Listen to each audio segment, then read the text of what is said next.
Excellences, Messieurs les présidents de la République démocratique du Congo, de la République française, bonjour et bienvenue à ce point de presse. Monsieur Macron, bienvenue encore une fois en RDC.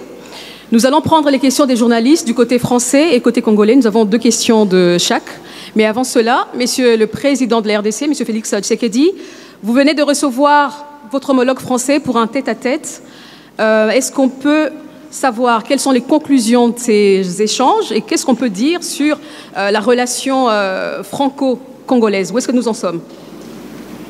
Merci, Madame.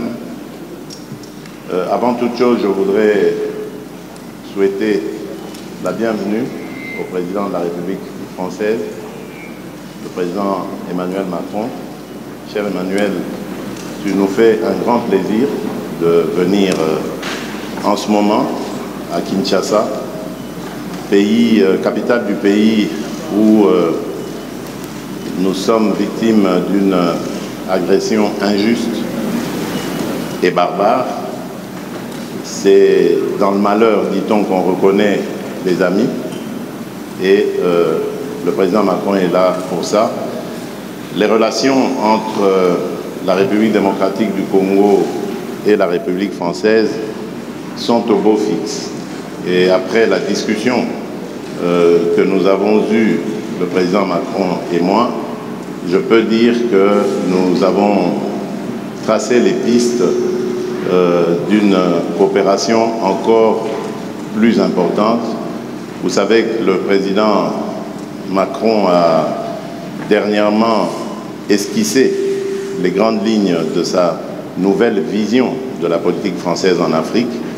Je l'ai encouragé à ce sujet parce que j'estime que la France-Afrique est dépassée et que si la France veut être aujourd'hui en compétition avec tous les autres partenaires de l'Afrique, elle doit se mettre au diapason, évidemment, de la politique africaine par rapport, évidemment, à ce que les peuples africains veulent et de la manière dont les peuples africains regardent désormais les partenaires de coopération au développement avec qui ils sont en contact.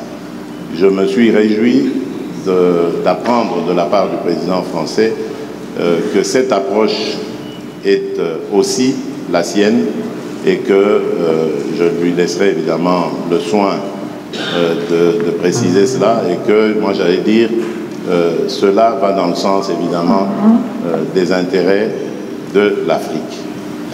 Pour ce qui est de ce que j'ai évoqué en entrée en matière, c'est-à-dire cette agression injuste et barbare, comme vous le savez, il y a eu un mini-sommet à Addis Abeba récemment, au cours duquel nous avons désigné le président João Lourenço de l'Angola, ainsi que le facilitateur désigné par la communauté d'Afrique de l'Est, l'ancien président kenyan, Uhuru Kenyatta.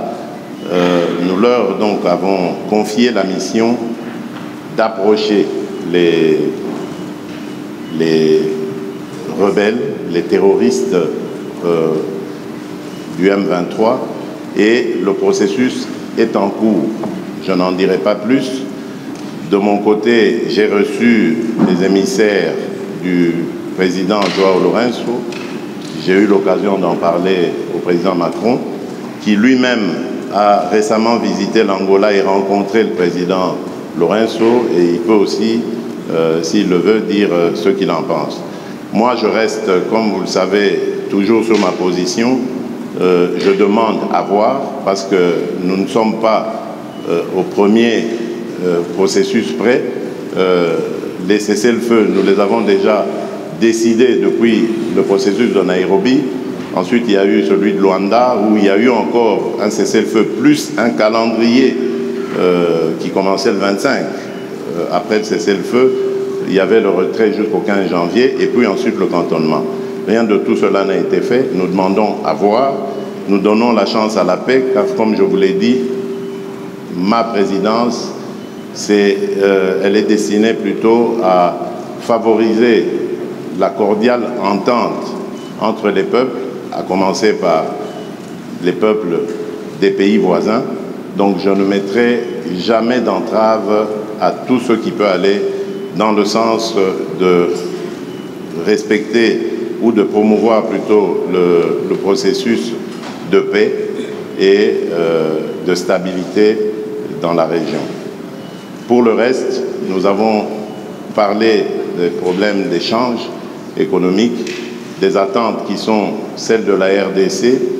Et là, j'ai eu vraiment le plaisir de constater qu'il y a un engouement certain de la part de la France à vouloir s'engager aussi dans cette compétition que j'évoquais tout à l'heure, dans le business, dans les affaires en République démocratique du Congo, dans des partenariats que nous voulons gagnant-gagnant, que tout le monde s'en sorte heureux et avec le sentiment d'avoir réalisé des partenariats qui sont satisfaisants. Nous avons évoqué également le problème des forêts. Il revient d'ailleurs de Libreville, où il a participé au sommet One Forest Summit. C'est un sommet qui a pris en compte, qui s'est plutôt attardé sur la forêt tropicale, la forêt du bassin du Congo, qui, comme vous le savez, aujourd'hui est le premier poumon de l'humanité et un atout formidable pour la lutte que nous menons tous contre le réchauffement climatique.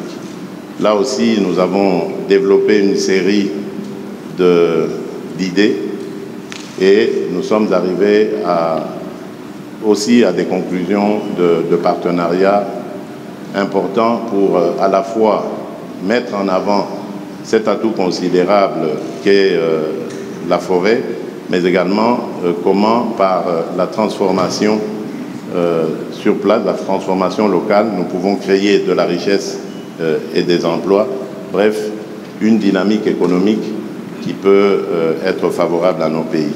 Là aussi, la France accepte de s'impliquer, de nous suivre, c'est une très bonne chose. Enfin, les minerais stratégiques, nous les avons évoqués. La France veut faire partie du débat. Ce qui m'a le plus intéressé, c'est ce partenariat qui va être conclu, je crois, avec la firme française BRGM, qui va nous apporter son savoir-faire et nous accompagner dans la certification de nos minerais, la cartographie, et plus tard, évidemment, ça nous aidera à pouvoir mieux exploiter ces domaines. Donc voilà en bref ce que nous avons passé comme sujet. Et je peux dire en conclusion que la France revient en force en République démocratique du Congo. Nous espérons simplement que cela n'est pas juste un feu de paille et que ce sera vraiment un vrai départ à nouveau, parce que le président a fait d'ailleurs le constat qu'il n'y a pas beaucoup de firmes françaises en République démocratique du Congo en particulier, mais même aussi en Afrique en général, et qu'il serait temps que la France redevienne encore plus présente. Ce sera tant mieux pour nos relations, tant mieux pour les affaires, tant mieux pour l'emploi. Voilà, mesdames et messieurs, ce que je peux dire en substance, en attendant évidemment les questions des journalistes. Merci, je vous remercie. Monsieur le Président. Merci beaucoup. Monsieur le Président Macron, c'est votre première visite officielle en République démocratique du Congo, le plus grand pays de la francophonie. Mais vous arrivez quand même à un moment assez particulier où il y a une dégradation de la situation sécuritaire dans la partie est du pays. Quel serait votre premier message au peuple congolais qui vous suit en ce moment, pour ne pas dire celle de l'Est en particulier? Merci beaucoup, Madame. Monsieur le Président, cher Félix, Monsieur le Premier ministre, Mesdames et Messieurs les ministres, Mesdames et Messieurs les parlementaires, ambassadeurs, chers amis. D'abord, je veux dire combien je suis heureux d'être aujourd'hui pour ma première visite, en effet, en République démocratique du Congo, dans cette salle historique pour l'histoire de votre nation. Et après avoir accueilli comme invité d'honneur le président, en particulier au Forum sur la paix en 2019, puis retrouvé lors du sommet sur le financement des économies en 2021, il était grand temps que, à mon tour, je vienne. Alors cette visite est la dernière étape, le point d'orgue en quelque sorte d'une tournée de 4 jours qui m'a conduit de Libreville à Luanda puis Brazzaville jusqu'à vous, Kinshasa. Et c'est ici en effet que se jouent nombre de combats du siècle, y compris ceux que nous avons portés ces derniers jours, celui pour la forêt et justement ce trésor du bassin du fleuve Congo. Alors cette visite, vous l'évoquiez à l'instant, arrive à un moment particulier pour la République démocratique du Congo et j'en mesure toute la gravité. Elle intervient à un moment, vous l'avez dit, Président, où une région, un peuple, un pays, vit le nouvel acte d'une tragédie qui, depuis près de 30 ans, ne s'est jamais vraiment éteinte. Des centaines de milliers de Congolais revivent le cauchemar de la guerre, de la fuite, du dénuement absolu. Une ville, Goma, est à nouveau sous la menace d'une rébellion qui emprunte de nouveaux acronymes, aujourd'hui le M23, mais dont le visage et les soutiens extérieurs et l'agenda sont connus. La France ne s'est jamais résignée à une soi-disant fatalité de l'histoire et à ce que l'horreur de la guerre puisse se répéter. Parce que la guerre qui revient, c'est ajouter des morts aux morts et des drames aux drames. Et en disant cela aujourd'hui, je veux également pleinement mesurer le poids de l'histoire, les drames qui se sont joués dans votre pays, les crises et guerres précédentes, qui nécessiteront que la justice pour le temps présent et la justice pour les crimes passés puissent passer. Face à une histoire dont le nombre de victimes équivaut à celui des guerres mondiales que nous avons vécues, la France ne prétend pas, et je ne prétends pas avoir seule une solution.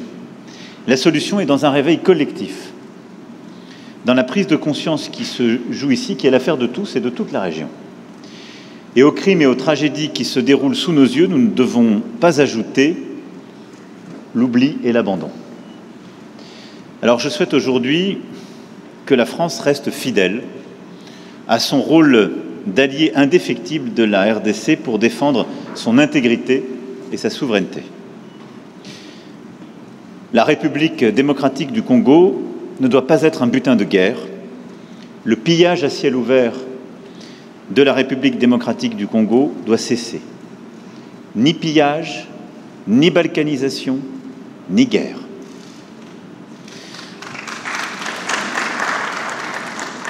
C'est le sens même de ma présence aujourd'hui, dire à tous qu'il ne peut d'ailleurs y avoir 2 poids, 2 mesures entre la tragédie qui se joue en Ukraine, sur le territoire européen, et celle qui se joue sur le sol africain. Et la solidarité ne saurait être à géométrie variable. Et à cet égard, je veux vous saluer, Monsieur le Président, pour la clarté de vos expressions et de vos votes à l'Assemblée générale des Nations unies quand il s'est agi de condamner l'agression russe et de défendre le droit international. Vous méritez la même clarté. Nous avons, au cours des derniers jours, écouté des acteurs humanitaires congolais et internationaux engagés sur le terrain. C'est la première réponse de court terme. Nous avons entendu leur alarme face au dramatique manque de moyens qui se profilent sur le terrain et les situations extrêmes qui sont à nouveau vécues par nombre de vos compatriotes. C'est pour cette raison que la France sera le premier État à répondre à l'initiative de l'Union européenne, annoncée ce matin même, de mettre en place un pont aérien humanitaire à destination de Goma. Nous allons débloquer une contribution immédiate de 34 millions d'euros d'aide humanitaire, laquelle s'ajoutera au montant de près de 50 millions annoncé par l'Union européenne. Nous nous tenons également à la disposition de l'Union européenne pour fournir des moyens de transport, civils ou militaires, et pour procéder à leur acheminement. Je veux ici remercier le commissaire européen Lenarčič d'avoir amorcé cette solidarité européenne qui se concrétisera dans les jours qui viennent par l'acheminement de plusieurs tonnes de matériel humanitaire au profit des populations déplacées dans la région de Goma et dans toutes les régions qui ont été affectées par ces mouvements rebelles et ces groupes terroristes. Le rôle de la France, c'est aussi de tout faire pour qu'il y ait un chemin vers la paix. Pour cela, chacun doit être à la hauteur de ses responsabilités. J'ai parlé il y a quelques instants au secrétaire général des Nations Unies, Antonio Guterres, qui est engagé pour faire jouer aux Nations Unies leur rôle indispensable, et je l'en remercie. Et donc ensemble, nous devons travailler, Union européenne, Union africaine, organisations sous-régionales, pays de la région et Nations Unies, à ce qu'on chacun donc apporte sa contribution pour enfin imposer la désescalade et la paix. À cet égard, je veux ici dire tout notre soutien au processus de Luanda et de Nairobi.